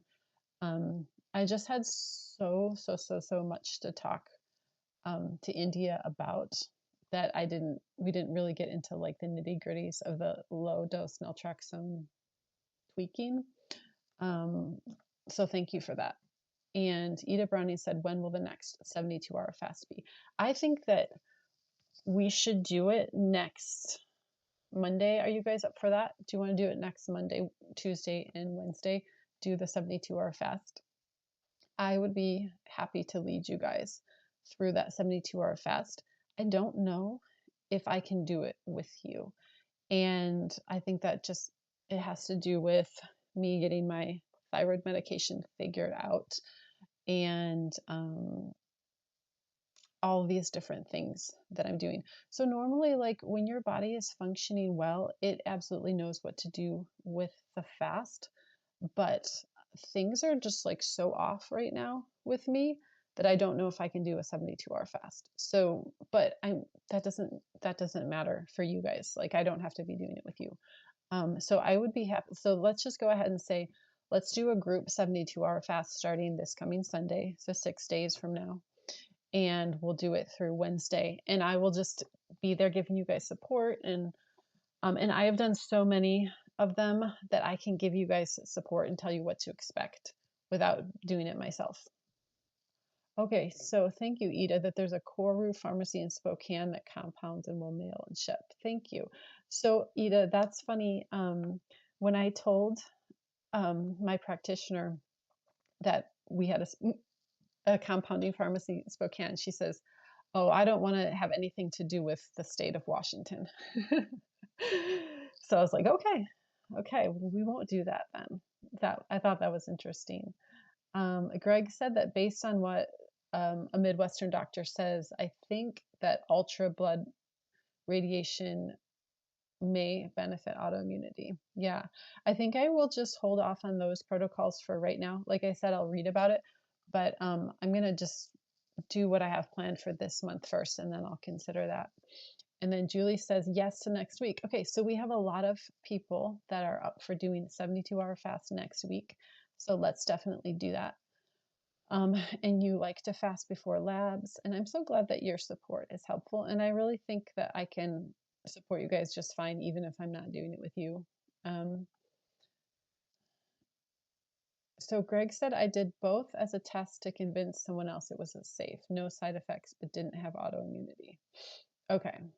And were you talking about LDN right now? What device do you recommend for monitoring ketones, blood, urine, or breath? It doesn't matter. I'm glad you asked that. Yes, it absolutely does matter. And I am very married to this keto mojo. So yes, blood, urine, or breath absolutely matters. Blood is by far and away the most accurate. It's a lot more accurate than urine, but it's even more accurate than breath. At least that's what a lot of the most serious ketogenic doctors say. Oh, you were talking about blood irradiation. Okay.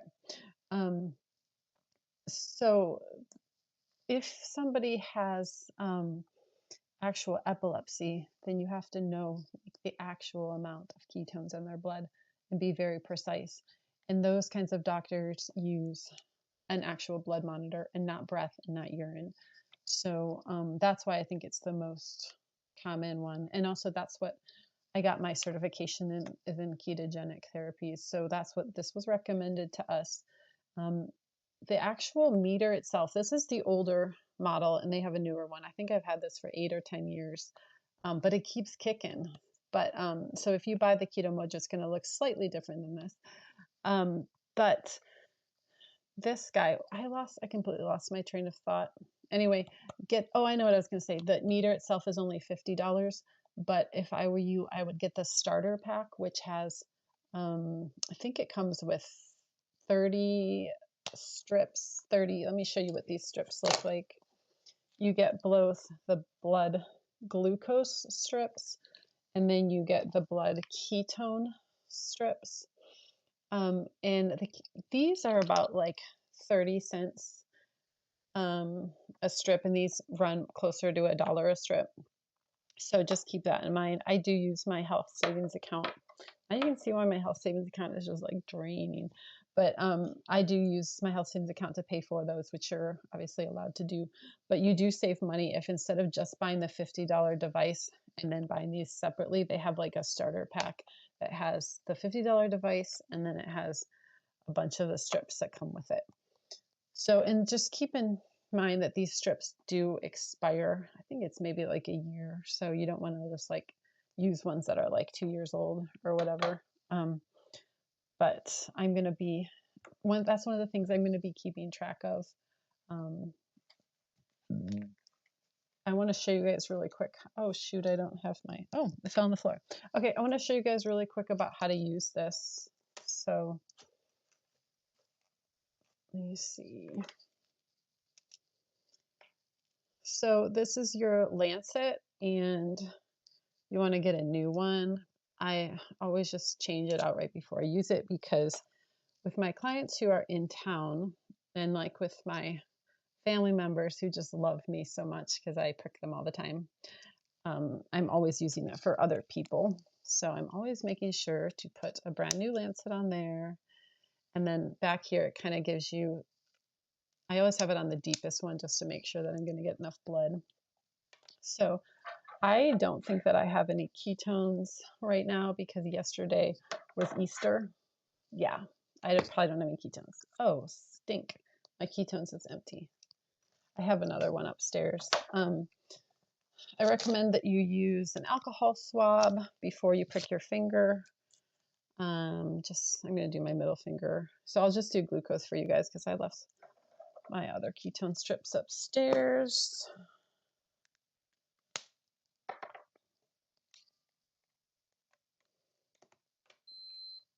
Kind of let it dry after you have swabbed yourself with the alcohol. Then I kind of stick my finger just right onto this little thing. So I'll show you what to do. See how it's orange? That means it's cocked. Now it's not cocked. Now it's cocked. Okay, go like that. Get yourself a nice little drop of blood. Can you guys kind of see that? And then you want the blood to go like kind of inside the straw. Let me see if I can do this again. Okay. When it makes that little beep noise, that means it's ready. My glucose is 84, which is perfect. Of course, I'm fasting. You want your glucose to be in the 80s. If it's like in the 90s or whatever, that's consistently, that's a sign of prediabetes. But if you every once in a while have a random score in the 90s, it could be because you didn't get enough sleep the night before. It could be because you're coming down with a cold, or it could just randomly be. Sometimes I just randomly get an off number. But as long as, I would say 9 times out of 10, my fasting glucose is in the 80s. But if I randomly get a 90s or 100 even, I'm just like, who knows what that was. So you do need to test multiple times. So that's kind of how you do it. And then what I just showed you, you do the same thing, except you just have a ketone strip in there. Some people really pay attention to what's called the GKI, and that stands for the glucose ketone index. I don't pay attention to that as much because it's a ratio of your glucose to ketones, and my glucose is almost always the same. It's almost always in the 80s, so I just pay attention to my ketones. But if you get the newer model of this Keto Mojo guy, it will have a I think it calculates your glucose ketones for you. Actually, I don't really know for sure because I haven't seen. Oh, my daughter has the newer model, so I should ask her that if it calculates it for you. I think it does. The other thing I just wanted to show you guys is, okay, so last time I tested somebody's ketones, they were 1.7. I think this was my son-in-law who is doing this same diet that I'm doing. But what I was going to show you is you can push the button and then it goes back. He had a glucose of 92, and it tells you the date when I tested him. And then it also tells you HCT, 38%, 1.7, 92. Let's see what else we have here. 5.5. Oh, no, that actually says 2.2. I think this were also my son-in-law's ketones. Anyway, you can keep pushing the button. I'll keep giving you a history because I don't think I've been up, my ketones haven't been up to 2.2 for a while, but they are going to be getting real high starting soon. So you want therapeutic ketosis is anywhere between 0.5 and 5 or whatever, but what you're kind of aiming for is 1.5 to 2, and 2 is higher, is a little bit better. So 2.2 is like awesome, like you're into therapeutic ketosis. It's reversing a lot of your inflammatory markers are going down.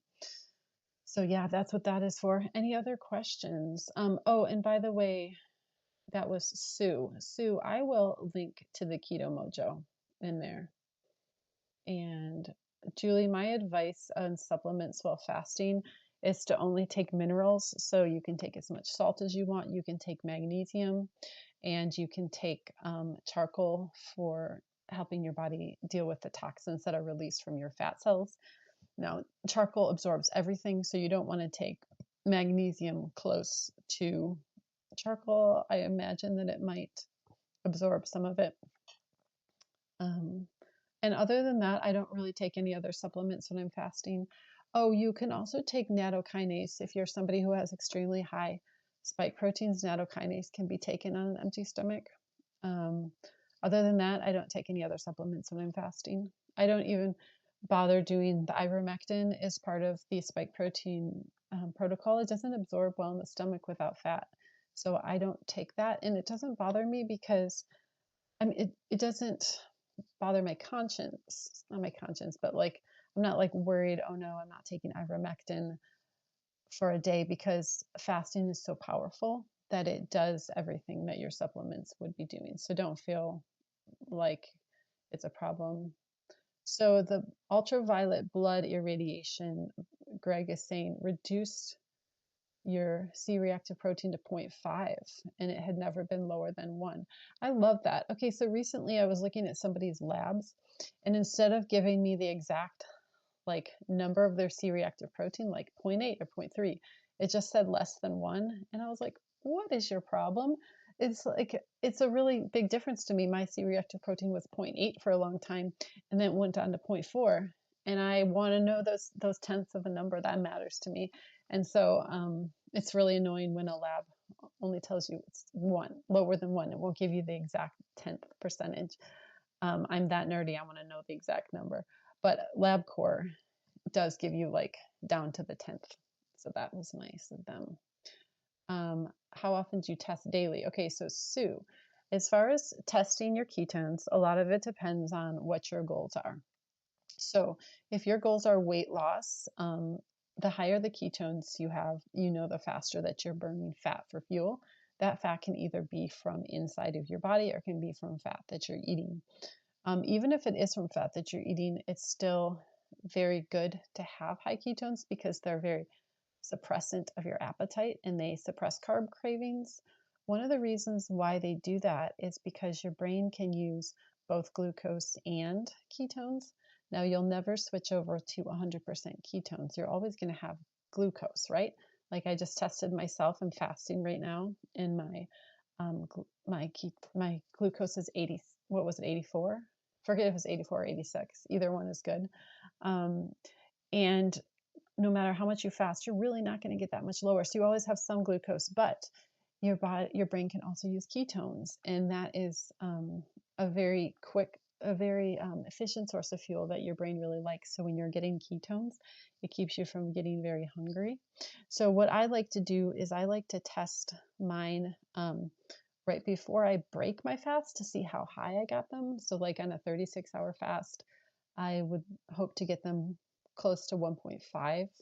And then I also would test them right before I eat on a daily fast. So if like I'm doing an 18-6 with this new autoimmune diet that I'm starting, I'm going to be testing right before I break my 18-hour fast to see how high I can get. Another thing that I like people to do is I like people to test their ketones right after they eat.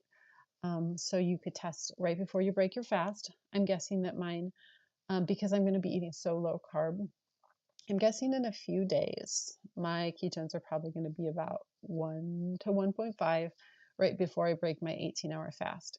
Then I'm going to eat food and I want to test my ketones right after. Now, if your ketones disappear and they go down to 0, that's a sign. And let's say, for instance, you ate a very low carb meal. All it was meat. And your ketones went down to 0 right after. That means you have something called reactive hypoglycemia. And it's your body producing way too much insulin in response to the food that you're eating. Now, why does your body do that? Your body does that because in the past, you've been eating more carbohydrates than is ideal for your body. And so it's panicking and it's reducing a lot of insulin. So I've showed you guys this before, but I'm just going to show it to you again. These are the different patterns that somebody can release after insulin. So the green pattern is the good pattern, and then yellow, orange, and red are all pathological patterns. Now, remember, we're not talking about glucose. So if you were to wear a continuous glucose monitor, like I did for a month, a glucose monitor can also give you a similar looking graph, but not so extreme. But we're not talking about glucose right now. We're talking about insulin. And when insulin and ketones are opposites. So when somebody's ketones just like plummet to zero after they eat a low carb meal, that means that you're doing one of these three patterns. You're just releasing way too much insulin. Instead, what should happen is your insulin might be your ketones might be 1.5 right before you eat, and then you eat a low carbish meal and they go down. They go down to 0.7 or maybe even 0.5, but they shouldn't disappear all the way. And if they do disappear all the way, you need to really up your fasting, and you need to be reducing the amount of glucose you're having at meals, and eventually you will go back to being one of these pattern green people. But because we don't have an easy way to test insulin at home, I use ketones as a proxy for what your insulin is doing. The other thing that you could do, and this actually wouldn't be that expensive. I've never done it, and I've always wanted to. You could go to LabCorp. So I have a LabCorp in town, and I go there all the time and get tests done. So I think that the phlebotomist there would be perfectly happy to do this with me. But what you do is you go and take a blood test like right before you eat, and then a lab insulin test, and then take it again, and then take it again, and take it again. So like go to your LabCorp at, like, let's say you're eating lunch at noon. Go to your LabCorp at 11, and then eat lunch, and go to LabCorp 1, and then go LabCorp 3, and each time have them take an an insulin test, and then you could graph it and you could see which pattern you are. One of my clients recently took an insulin test. She didn't realize that she was supposed to be fasted, and it was like 2 hours after she ate, and hers was 40. So then that kind of shows me, okay, she was more on the yellow. So like here's the 50-hour mark, and then here's the time. I'm not sure if you guys can see time. Here's time in hours. So she took it 2 hours after she ate, and then here's the 50 mark. So she was a little bit in the yellow. So that means that she was just putting off a little bit too much insulin. And then another thing that we could do, I don't know why I've never done this, is instead of going to LabCorp like 5 times during the day, I could just go 2 hours or 3 hours after I eat and see which one of those patterns I was. I wish I had the before, because I'm imagining that like before, when I was a lot heavier, I was like totally in the red as far as releasing way too much insulin. But all that to say, you can also measure your ketones after you eat and make sure they're not dropping down to zero. And if they are, you have a problem with carbohydrates. Okay, I'm going to sign off, and I will send a follow-up email with the links that we talked about, and feel free to ask me any questions. But yeah, all right, have a good day, everybody. Bye-bye.